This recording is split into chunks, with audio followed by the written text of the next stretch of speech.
Hello po sa inyo mga ka-Jesus. Gusto niyo po bang isuko ang inyong buhay sa ating Panginoong Hesus? Pero bago po yon, intro muna tayo. Ikaw ang Diyos na himala, di ka nagbabago, ngayon at kailanman. Kapangyarihan mo'y kamangha-mangha. Jesus, ikaw ang Diyos na himala. Ikaw ang Diyos na himala, di ka nagbabago, ngayon at kailanman. Kapangyarihan mo'y kamangha-mangha. Jesus, ikaw ang Diyos na himala. So hayaan po ninyo mga ka-Jesus na ituro ko sa inyo kung paano ninyo isusuko ang buhay ninyo sa ating Panginoong Hesukristo. Hayaan ninyo sa video na ito na tulungan ko kayo. Unang-una po sa lahat mga kapatid, may mga tao naman na gusto na talagang magbago. Kaya lang, inuunahan po sila ng mga taong nasa paligid sila. Ng mga tao na sa paligid nila, inuunahan po sila.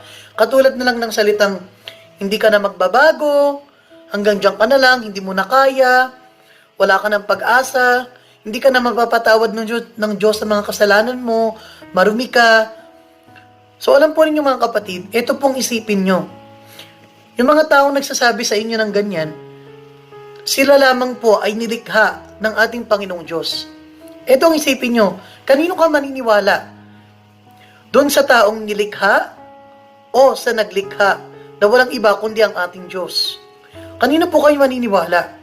Siyempre mga kapatid, doon sa naglikha kesa sa nilikha. Kasi kapag nakikinig ka sa taong nilikha lang ng ating Diyos, malilito ka talaga mga kapatid, malilito ka talaga kung sinong papakinggan mo na hindi ka na magbabago o hindi ka na mapatawad ng Diyos sa mga kasalanan mo. Kapag yung sinabi ng tao ang papakinggan mo mga kapatid, of course malilito ka talaga. Kasi nga tao lang sila eh. Sila din ay makasalanan. Amen po mga kapatid, pero hindi ko po hinuhusgaan ng mga tao dito, no? Hindi naman po lahat ng tao ganon. Pero may mga tao po na ganon, mga kapatid. Inuunahan po nila ang pagbabago ng isang tao. Kaya lahat naman ng tao ay pwedeng magbago kung gugustuhin po natin, mga kapatid. Kaya nga meron po tayong tinatawag na free will. Amen po mga kapatid, meron po tayong free will. Kung susunod ka sa ating Diyos, o ikaw ang gagawa ng desisyon sa sarili mo, pero lahat ng desisyon na gagawin mo sa sarili mo, siguraduhin mo lang kapatid na paninindigan mo kung ano yung magiging resulta niyan. Kasi everything we do, there's a consequence, mga kapatid. No? So, may mga taong gusto magbago pero inuunahan po sila ng mga tao na sa paligid po nila. At ang problema po mga ka-Jesus ay dahil po sa sinasabi ng mga tao na sa paligid nila, ang nangyayari, nahihiya po tuloy sila lumapit sa ating Panginoong Hesukristo para po makapagbagong buhay or para maisuko nila ang kanilang buhay sa ating Panginoong Hesukristo. Kasi nga, inuunahan nila. Kapag sinabi nila sa isang tao na hindi ka na magbabago, hindi ka na patatawarin ng Diyos, kapag sinabi po nila yung mga kapatid, of course, ang tendency po niyan mga kapatid, mahihiya ka nang lumapit sa ating Diyos. Pero tandaan po ninyo mga kapatid, etong isipin nyo, para saan pa po pinako ang ating Panginoong Hesukristo? Para saan pa po na namatay siya sa krus ng Kalbaryo kung hindi po mapapatawad ang ating mga kasalanan? Yun nga pong dahilan kung bakit ibinigay ni Jesus ang kanyang buhay sa krus para mapatawad po ang ating mga kasalanan. Ngayon, bakit mo sasabihin sa kapwa mo tao na hindi ka na mapapatawad ng Diyos sa mga kasalanan mo? Isa po itong malaking kasinungalingan na pinapaniwala po ni Satanas yung mga taong gusto na magbago para mahiya po silang lumapit sa ating Panginoong Diyos. Kung sasabihin po ng mga tao na sa paligid nyo na hindi na kayo makapatawad ng Diyos, maniwala po kayo sa akin mga kapatid, niloloko po kayo ni Satanas. Sinasabi niya po sa inyo yan para mahiya kang lumapit. Talagang ipaparamdam po sa iyo ni Satan na napakarumi mo. Nang sa gayon hindi ka lumapit sa ating Panginoong Diyos. Yung sinasabi ng hindi ka na mapapatawad, isang malaking kasinungalingan po yan. Okay po mga kapatid. Unang-una po mga kapatid, kung talagang gusto mong isuko ang buhay mo sa ating Panginoong Jesucristo, ang number 1, kailangan marinig mo muna yung gospel. Bakit? Ito nga pong sinasabi sa Romans chapter 10, verse 17. O sa Tagalog ay Roma, Kapitulo 10, versikulo 17. Kaya't ang pananampalataya ay bunga ng pakikinig, at ang pakikinig naman ay bunga ng pangangaral tungkol kay Kristo. Yan po yung malinaw na binasa po natin sa ating Bible verse po mga kapatid. So, kailangan marinig mo muna yung gospel. Amen? So, ang gospel na ibababa ko po sa inyo mga kapatid ay 3 lamang po. Dalawa lang po. Mga ka-Jesus, mga 2 lang po. Dahil nababa na po natin ng isa. Actually, 3 po yun. Yung Romans chapter 10 verse 17. Then ito pong 2 pa pong Bible verse ang ibababa ko po sa inyo. Bago mananalangin po tayo mamaya sa pamamagitan po ng prayer of acceptance. So, pangalawa mga kapatid, ang Bible verse na ibibigay ko po sa inyo, dahil nga sinabi sa Romans 10:17 na kailangan nyo munang marinig yung gospel. Unang Bible verse na ibababa ko sa inyo mga kapatid ay yung sinasabi sa John chapter 3 verse 3. Sabi po doon, sa Tagalog po ay Juan Kapitulo 3, versikulo 3. Ang sabi po doon, sinasabi ko sa iyo, malibang ipanganak na muli ang isang tao, ay hindi niya makikita ang paghahari ng Diyos. Basahin po natin ito sa English. John chapter 3 verse 3. Verily, verily, I say unto thee, except the man be born again, he cannot see the kingdom of God. Ayan po yung mga kapatid, no? Ang sinasabi po doon, mga kapatid, kailangan po natin ma-born again. Kapag isinuko na natin ang ating buhay sa ating Panginoong Hesus, kailangan mag-ask po tayo sa ating Panginoong Diyos na tayo po ay ma-born again. Not in a religion po mga kapatid, no? Born again is not a religion. Born again is experience of God's presence. Ito po yung karanasan sa pakikipagrelasyon mo sa ating Panginoong Jesucristo. It's a between man and God's relationship. Yun po ang meaning ng born again. Ibig sabihin yung iiwan mo na lahat ng buong mong pagkatao. Yun po ang ibig sabihin ng born again. O para kang pinanganak muli. Ito na lang isipin nyo mga kapatid. Tignan po ninyo yung mga baby. Hindi po ba wala po silang kamuwang-muwang sa mga kasalanan ng mundo? Ganun po ang gusto ng ating Panginoong Jesucristo ay maging katulad po tayo ng mga baby na walang pong kamuwang-muwang sa kasalanan. Kaya nga po born again, para kang ipinanganak muli, yung parang na-refresh ka sa pamamagitan po ng Espiritu.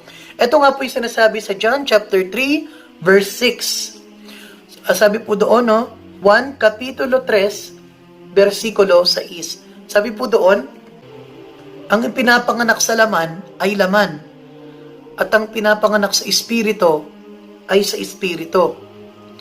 Huwag kang magtaka sa sinabi ko sa iyo, sapagkat kayong lahat ay kailangang ipanganak na muli.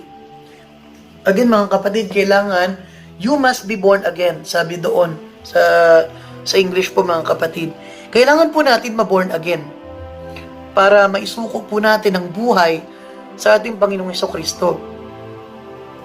Ipapanganak tayo hindi po ayon sa ating laman, Kasi kapag tayo po ipinanganak mga kapatid, tayo po ay pinapanganak ayon po sa ating laman. Kapag iniluwal na tayo ng ating mga magulang, ng ating mga ina, o ng ating mga nanay po, mga kapatid, no? Kapag iniluwal na tayo dito sa mundo, ipinapanganak po tayo ayon po sa ating laman. Or ito po yung flesh sa English, ano? Dahil flesh po tayo, nasa flesh po tayo, which is meron po tayong sinful nature. Bagamat wala ka pang kamuang sa kasalanan, pero meron ka ng sinful nature.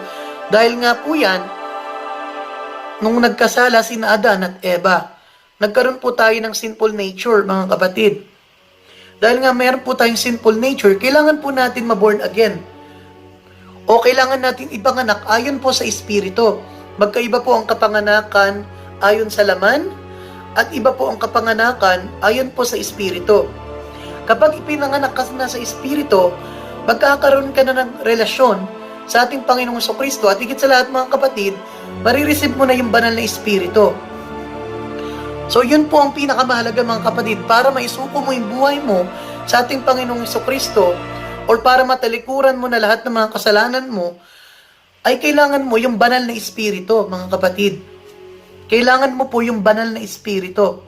Kasi una sa lahat mga kapatid, hindi mo po mababago yung sarili mo, or hindi mo talaga totally may susuko ang buhay mo sa ating Panginoong Jesucristo kung walang tulong po ng banal na Espiritu. Napakahalaga po ng tulong ng banal na Espiritu po sa atin.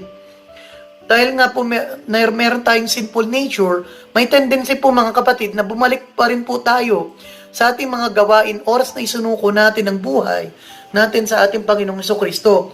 Kahit isuko pa natin yan, dahil nga po sa ating sinful nature po mga kapatid, ay may tendency pa rin po na bumalik po tayo dati sa ating, yung mga dati nating gawain, lahat ng mga isunuko na natin sa ating Panginoong Jesucristo. May tendency po tayo na bumalik po doon kung wala pong tulong ng banal na Espiritu. Personally po mga kapatid, naranasan ko rin po yan.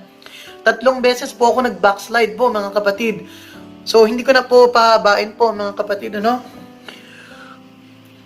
So yun po yung Bible verse na ibinigay ko po sa inyo. And pangalawa po mga kapatid, Bible verse na ibibigay ko po sa inyo, ang pinaka-last Bible verse na ibibigay ko sa inyo, ay yung sinasabi sa 1 John 1:9. Unang 1, Kapitulo 1, versikulo 9. Sabi po doon, ngunit kung ipapahayag natin ang ating mga kasalanan, tayo ay patatawarin ng Diyos sa mga ito at lilinisin tayo sa lahat ng ating mga kasalanan. Sabi po sa English mga kapatid,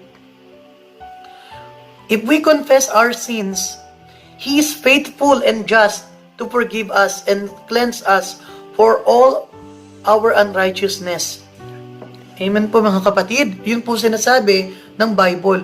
Ngayon mga kapatid, paano mo nasabi na hindi ka patatawarin ng ating Diyos sa iyong mga kasalanan? May promise nga. May promise na nga na tayong pinanghahawakan sa Bible. Ang promise ng Lord sa pamamagitan po ni John, ng the book of John, sabi po sa 1 John, ay patatawarin po ang ating mga kasalanan kung kinonfess natin ito sa ating Panginoon, or kapag inaamin natin ang ating mga kasalanan sa ating Panginoong Diyos. Yun po ang gusto ng ating Panginoong Diyos mga kapatid. Ang isuko po natin ang ating buhay sa Kanya ay ang aminin natin ang ating mga kasalanan sa Kanya. At higit po sa lahat mga kapatid, kapag inamin po natin ang ating mga kasalanan, hindi ka lang basta aamin sa iyong mga kasalanan. Kumbaga, parang ganito yan eh. Umamin ka lang sa kasalanan mo, hanggang dun lang. Pero hindi mo naman binago. Wala po yun mga kapatid, walay po yun. Pero po mga kapatid, mapagpatawad po ang ating Panginoong Jesucristo. Pero tandaan po ninyo mga kapatid, hindi po natin pwedeng abusuhin ang grace ng Panginoon after natin maisuko ang ating buhay po sa ating Panginoong Hesus. Kaya nga po surrender eh. Kapag sinabi pong surrender, iiwan mo na po lahat-lahat ng luma mong pagkatao. Amen po mga kapatid. So, hayaan mo po na sabayan mo po ako sa aking maikling panalangin po ngayon kung gusto mo talagang isuko ang buhay mo sa ating Panginoong Jesucristo. Sabayan po ninyo ako. Panginoong Jesus, sumasampalataya po ako na ikaw ay namatay sa krus ng Kalbaryo. Inaamin ko po na nakagawa po ako ng mga bagay na hindi po naaayon sa kalooban mo. Patawarin po ako sa lahat ng aking mga kasalanan. Sumasampalataya din po ako na pagkalipas ng 3 araw ay muli kang nabuhay. Humihingi po ako ng tawad sa aking mga kasalanan. Nakikiisa po ako sa inyo, Panginoong Jesus. Isinusuko ko na po ang aking buhay sa iyo. Mula sa mga araw na ito, hanggang sa huling hininga ng aking buhay, ay nais ko po mamuhay ng may kabanalan. Tulungan mo po ako, Panginoong Jesus, na mamuhay ng may kabanalan habang ako'y nabubuhay sa mundong ibabaw. Turuan mo po ako na umiwas sa masama.